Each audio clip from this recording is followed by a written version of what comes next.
Hello guys, good morning.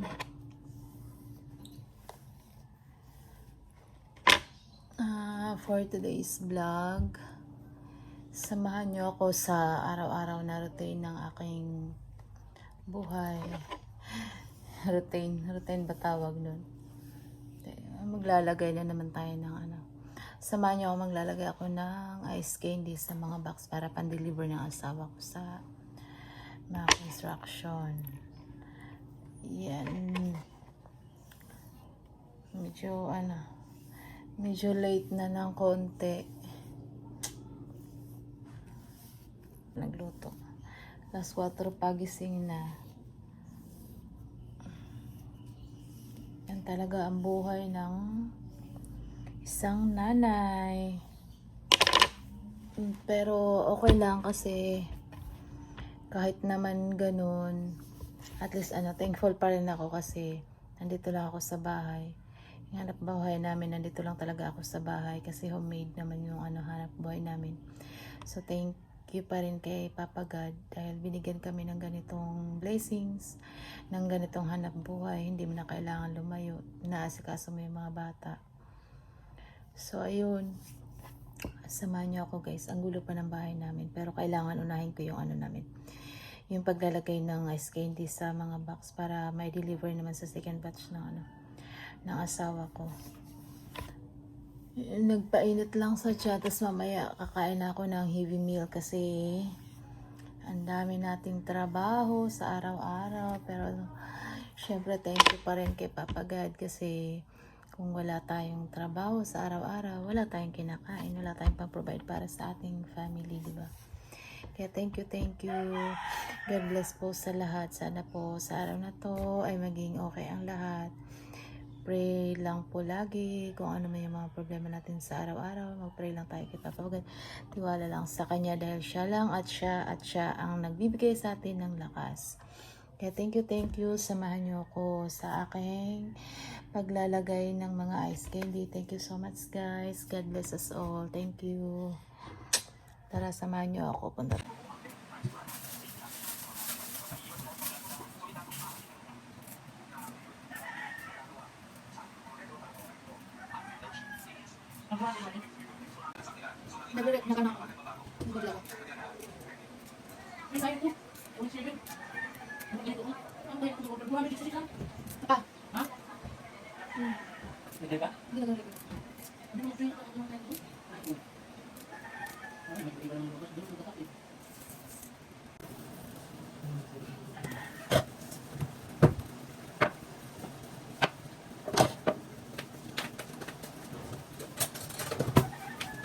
Nagluluto tayo ng tinolang nito. Ba't ba ako ng isda pa.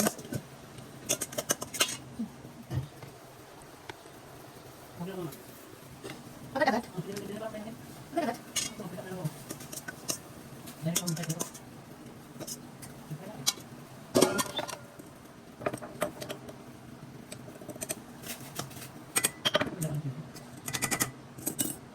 Ayan, nagluluto ako ng tinola kasi mas maganda siya sa katawan, kailangan laging may tinola. Ang asawa ko guys talaga. Everyday talaga. Kailangan meron kang tinola. Kasi para talaga siya ng sabaw. Ayaw niya ng mga ulam. Wala ng isang kainan. Pero gusto niya talaga sa isang araw. Meron talagang isang tinola. Gusto niya may isang sabaw. Ulam siya ng sabaw. Kailangan hindi mawawala yung recipe ko sa sabaw.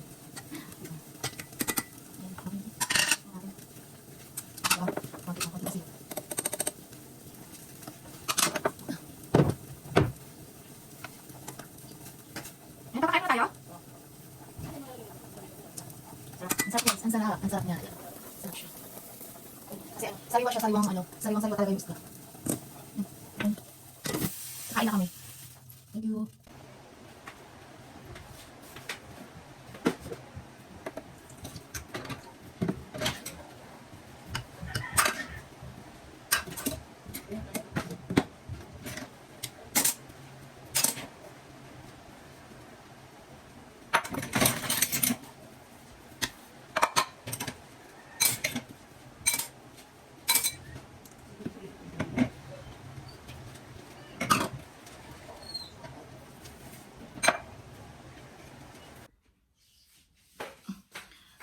Sasambot muna. Kailan ito?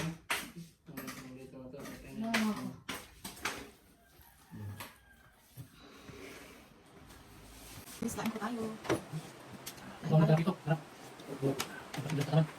May manong yung tanglap. Ano na, na. Harap. Ito tayo. Ang mga.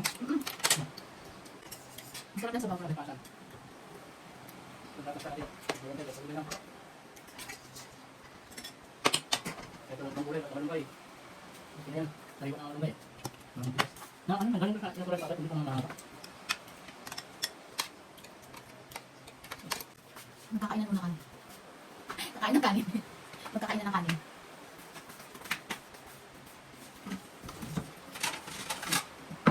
Ano yung asawa ko? Hindi lapit ng chair. Yung kami ito ba?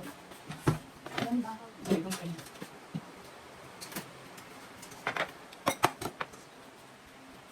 Ang sarap ah. Ah, ano ba sa akin? Oh, yeah. Yan.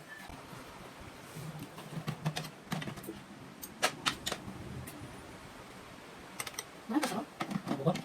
Ano ba yan? Ay, hindi. Ano yung hugo? Ano ba? Hindi ko lang mag-isip. Hindi ko lang mag-isip. Hindi din natin. Hindi din natin. Dahil sabaw. Sarap din. Hindi lang ng sabaw. Nagugustuhan ko. Diba? Ayaw yung ano. Ayaw ko yung malansa kasi. Ito nagustuhan ko. Sarap siya.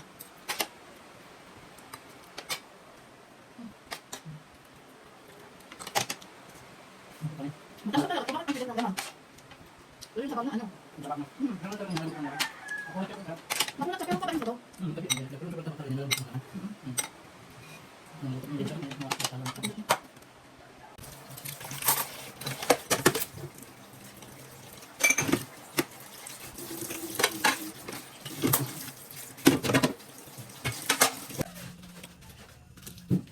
Nabilan na ba yun?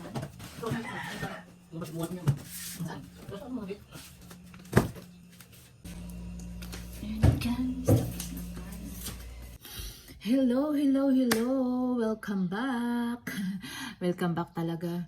Ayun guys, tapos na ako maglagay ng mga box sa, ng mga ice candy sa box. Ayun, nakaalis na yung asawa ko.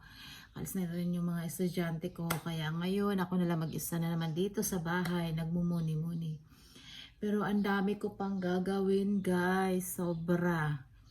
Pero syempre priority natin yung hanap buhay. Ayun.